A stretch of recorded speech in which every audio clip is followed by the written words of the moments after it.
Rahmat adalah seorang laki-laki yang bekerja sebagai tukang servis kompor bekas. Hari-harinya disibukkan dengan aktivitas memperbaiki kompor. Tak hanya itu saja, Pak Rahmat juga menyukai benda-benda kuno.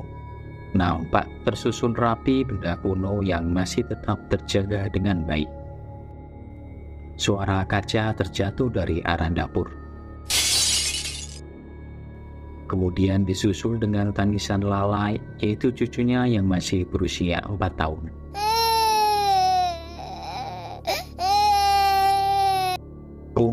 Aku, ada hantu. Suara Lala lirih dengan menangis sesungguhkan. Pak Rahmat yang saat itu berada di ruang tamu kemudian berlari menghampiri Lala. "Ono opo, Nduk? Alon-alon talah," ucap Pak Rahmat sambil mengusap rambut Lala. Kemudian Lala merangkul kakeknya yang saat itu duduk di depannya. "Ono hantu, no kamariku," ucap Lala sambil menunjukkan ke arah kamar Pak Rahmat. Pak Rahmat menoleh dan melihat ke arah kamarnya. Dia tidak melihat apapun kecuali sebuah gaun lawas tergantung di paku yang menempel di tembok. Tatapan Pak Rahmat masih santai dan penuh penasaran. Lantaran sudah beberapa anak kecil yang melihat sosok hantu kala datang ke rumahnya dan menunjuk gaun tersebut. Memang, beberapa hari ini Pak Rahmat sedang mengamati gaun yang dia peroleh di area pinggir sungai. Gaun pengantin zaman dulu yang masih lekat sekali dengan bau zamannya. Gaun tersebut tersimpan di dalam sebuah tas koper kulit berwarna coklat. Ia menemukan koper tersebut berada di dalam tanah yang saat itu memang akan dipakai untuk keperluan lahan berladang di samping rumahnya. Tas koper tersebut tidak nampak menakutkan sama sekali. Namun, saat membukanya, Pak Rahmat terkejut lantaran koper tersebut berisi sebuah gaun pengantin Belanda. Rahmat kemudian membawa tas koper itu pulang dan kemudian dia mencuci gaun tersebut. Tampak terdapat warna merah yang saat dibersihkan tidak hilang. Sudah direndam oleh cairan pemutih juga, namun noda warna merah tersebut tidak hilang. Karena kegemarannya akan benda kuno, Rahmat tetap merawatnya dengan baik. Tiap 3 hari sekali, dia mencoba untuk membersihkan gaun tersebut. Niatnya untuk menghilangkan noda merah tersebut. Namun, sejak membawa gaun dalam koper tersebut, suasana rumah Rahmat menjadi berubah. Banyak kejadian aneh yang terjadi.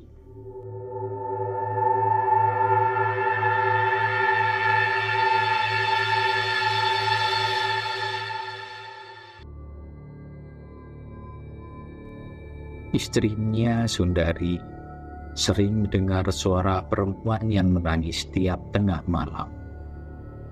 Sundari tergolong wanita yang berani.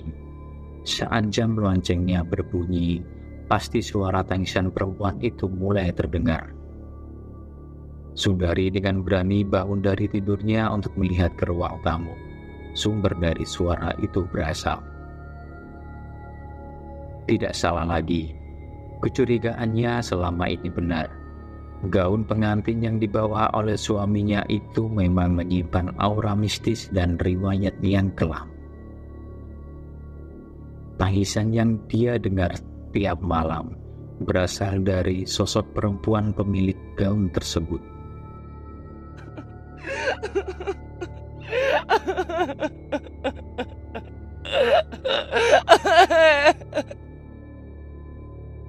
Sejak saat itu, Sundari tidak memperbolehkan suaminya untuk menyimpan koper berisi gaun itu di kamar. "Mas, sebenarnya sampean ini sudah tahu apa belum kalau gaun itu mendenging atau menakutkan?" tanya Sundari. Rahmat yang saat itu sedang konsentrasi memperbaiki kompor hanya tertawa mendengar sang istri bertanya hal demikian kepadanya. Ada atau tidak riwayat dari gaun itu, Bu? Wong ya, meskipun dia sosok dari dunia sana, dia juga ciptaannya pangeran. Jadi gak perlu khawatir. Allah itu sudah menempatkan bangsa mereka dan kita di ruang sendiri-sendiri. Jelas Rahmat. Istrinya yang mendengar jawaban dari suaminya tersebut hanya bisa mendengus panjang. Walah Pak, sampean emang gak pernah keganggu apa sama suara tangisan tiap malam? Aku itu loh risih dengerinnya, saut Sundari dengan wajah yang sedikit cemberut. Rahmat tetap dengan sikap santai dan tertawa pelan, hingga terdengar suara salam dari luar rumah. Assalamualaikum, Pak De, Bude, teriak seorang laki-laki yang mematikan motornya. Ternyata keponakannya yang kuliah di Surabaya sedang berkunjung ke rumah Rahmat dan Sundari. Yang mendengar suara Dani langsung berjalan keluar rumah. Alhamdulillah disambangi karo dudur aduh. Ya apa kabar Lili? Sehat nak? Tanya Sundari senang. Mereka bertiga saling bertukar kabar dan bercerita pengalaman menarik satu sama lain. Hingga malam hari tiba, Dani dengan sarung yang dia selimutkan ke atas dadanya menghampiri Pak Rahmat yang sedang fokus memperbaiki kompor di depan rumah. Dani duduk dan meminum kopi di atas meja. Di, emang kampung di sini sepi begini ya? Habis maghrib begini, tanya Dani heran. Pak Rahmat yang mendengar pertanyaan Dani hanya tersenyum dan memandangi Dani dengan wajah yang teduh. Tapi nikmat di sini, gak ada kegaduhan suara kanan kiri, jelas Dani. Rahmat masih fokus dengan kompor di hadapannya dan melewatkan omongan Dani. Dani yang bingung saat itu hanya bisa celingak-celinguk dan menatap layar handphonenya. Dirinya jenuh karena saat itu hanya suara jangkrik yang ramai di telinganya. Akhirnya dia berdiri dan berjalan masuk, berniat untuk melihat koleksi benda kuno Pak D-nya yang terpajang rapi di lemari kayu besar di ruang tamu. Dia melihat banyak benda seperti telepon duduk, arloji, serta benda-benda kuno lainnya di sana. Hingga tatapannya menyorot sebuah koper yang nampak sangat bagus di ujung lemari. Karena Pak D-nya sedang konsentrasi di depan dan tidak ingin berniat mengganggunya, Dani dengan tenang melihat koper tersebut. Nampak sangat tua sekali. Akhirnya dia membuka tas itu. Dirinya heran. Isi dari tas koper tersebut adalah sebuah gaun yang terlihat sangat kuno sekali. Dia menarik gaun tersebut keluar dari tas koper, kemudian berdiri untuk melihat bentuk gaun sempurna dari gaun itu. Bolak-balik dia lihat, nampak biasa saja. Sampai pada akhirnya, dia melihat noda besar berwarna merah di bawah gaun tersebut. Nampaknya, rasa penasaran Dani kepada gaun itu sudah diawasi oleh sosok yang tanpa dia sadari kehadirannya. Berdiri tegak, berambut panjang di belakangnya. Sosok itu mendekati telinga Dani yang fokus melihat gaun tersebut. Tolong, kembalikan anakku.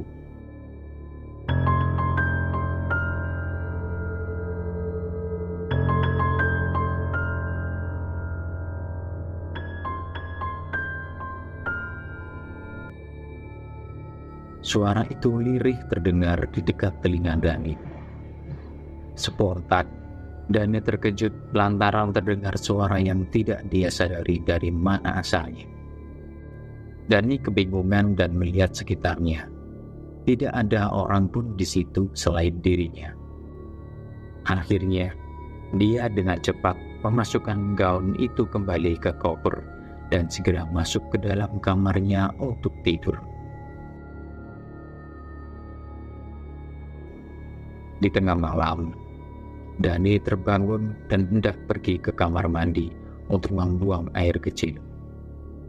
Dengan sedikit sempoyongan, karena masih separuh mengantuk, dia berjalan pelan. Sepi dan juga lumayan gelap. Lantaran di sana ketika tidur lampu pasti dimatikan, selain lampu kamar masing-masing. Karena letak kamar mandi berada di samping dapur, Dani harus berjalan kaki dahulu ke belakang. Langkahnya terhenti saat mendengar suara orang yang sedang mengaduk sesuatu di cangkir. Dani menghidupkan lampu dapur yang sedikit remang. Tidak ada orang di sana. Karena dirasa salah dengar, akhirnya Dani meneruskan langkah ke kamar mandi. Setelah keluar dari kamar mandi, tiba-tiba Dani melihat sebuah kain putih panjang yang berjalan menuju ruang tamu. Dani mulai sadar dan fokus dengan apa yang dilihatnya saat itu. Sepertinya tidak asing dengan apa yang barusan dilihatnya. Belum selesai dia berpikir, secara tiba-tiba terdengar suara perempuan bersenandung pelan, yang mana suara tersebut terdengar mendekati ruang tamu. Dani semakin merinding lantaran lampu di ruang tamu masih gelap. Itu menandakan tidak ada orang yang bangun saat itu dan berada di ruang tamu. Dengan pelan, dia mendekat untuk memastikan bahwa yang bersenandung itu adalah kulitnya. Namun, saat memastikan dan dia menghidupkan lampu ruang tamu, Dani tidak melihat apapun kecuali tas koper yang berisi gaun tersebut terbuka. Karena sudah dirasa ada yang aneh dan tidak sedang baik-baik saja, Dani dengan segera kembali ke kamar tidurnya.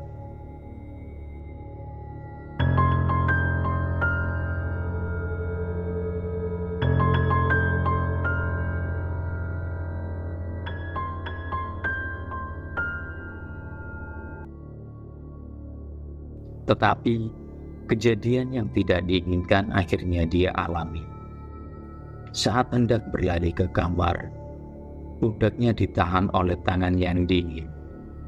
Dani menoleh dengan pelan dan melihat siapa yang berani menahan pundaknya saat itu.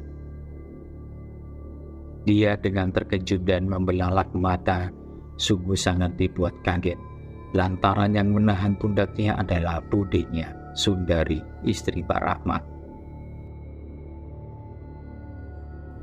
Mata Sundari memerah dan memakai gaun putih tersebut. Karena sudah tidak aman lagi, Dani menjerit memanggil Pak D-nya dari dalam kamar. "Pak D, tolong! Ampun Bude!" Rahmat yang mendengar suara Dani menjerit, seketika langsung berlari dan melihat keadaan di luar kamar. Hingga Rahmat terkejut lantaran melihat istrinya yang sudah berubah. Rahmat kemudian dengan tenang mendekati istrinya dan menyuruh Dani untuk menghindar dulu. "Kamu siapa? Kenapa masuk ke dalam raga istriku?" tanya Rahmat pelan. Sosok yang masuk ke dalam raga istrinya tersebut seperti tak bisa mengendalikan emosi. Wajahnya sangat terlihat marah sekali dan penuh dendam. "Aku mencari anakku. Mana anakku?" ucap Sundari yang kesurupan itu. Rahmat hanya mendengus pelan dan mencoba tenang. "Aku tidak tahu menahu soal anakmu. Aku hanya merawat peninggalanmu, yaitu gaun itu. Tidak ada maksud lain lagi," jelas Rahmat kepada sosok itu. Tiba-tiba sosok tersebut menangis keras-kerasnya dan kemudian melotot serta menjerit. Matanya menatap ke atas dan kemudian Sundari terjatuh dengan sangat keras ke bawah dan tak sadarkan diri. Dani yang melihat kejadian itu hanya bisa merinding dan ketakutan. Lantaran liburannya mengajaknya bertemu dengan sosok penunggu gaun pengantin tersebut. Sundari saat tersadar hanya bisa menangis dan bercerita selama dia kesurupan dia sedang berjalan ke masa lalu. Di mana kisah dari gaul tersebut dimulai. Sundari melihat seorang gadis bernama Alena sedang tertawa senang di depan kaca besar di ruang tamu.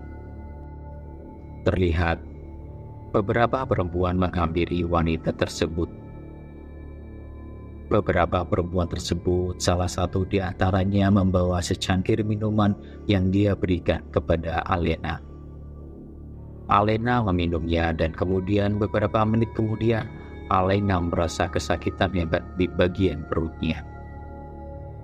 Sundari melihat Alena tergeletak tak berdaya dan bersiku darah di bagian bawah gaunnya. Kemudian disusul dengan kejadian di mana dia mengeluarkan busa. Nampak Alena dengan sengaja diracun oleh seseorang. Setelah tidak ada tanda kehidupan dari sosok Alena, Sundari melihat seorang wanita sedang mengambil sebuah koper dan memasukkan gaun yang dipakai Alena ke dalamnya. Sundari mengikuti perempuan tersebut yang berlari ke arah sungai. Nampak jasad Alena yang sudah terbujur kaku dilempar oleh dua orang ke dalam sungai dan kemudian perempuan tersebut membuang koper yang berisi gaun Alena. Saat wanita tersebut kembali, nampak di ruang yang sama Alena diracun, berdiri seorang pria Belanda yang kebingungan. Wanita yang meracun Alena tersebut kemudian merangkul laki-laki tersebut dan kemudian kejadian tak terduga membuat Sundari kaget. Laki-laki Belanda dan wanita tersebut berciuman dan kemudian memakaikan cincin di jari manis wanita yang meracun Alena. Hingga kemudian Sundari tersadar dan melihat sudah berada di kamarnya. Setelah merasa nyaman dan enak, Sundari menceritakan tentang apa yang dia lihat tentang asal-usul gaul tersebut dan siapa pemiliknya. Akhirnya, Rahmat dan Sundari memilih untuk tetap merawatnya dan menyimpan gaun tersebut secara rapi di rumahnya sampai sekarang.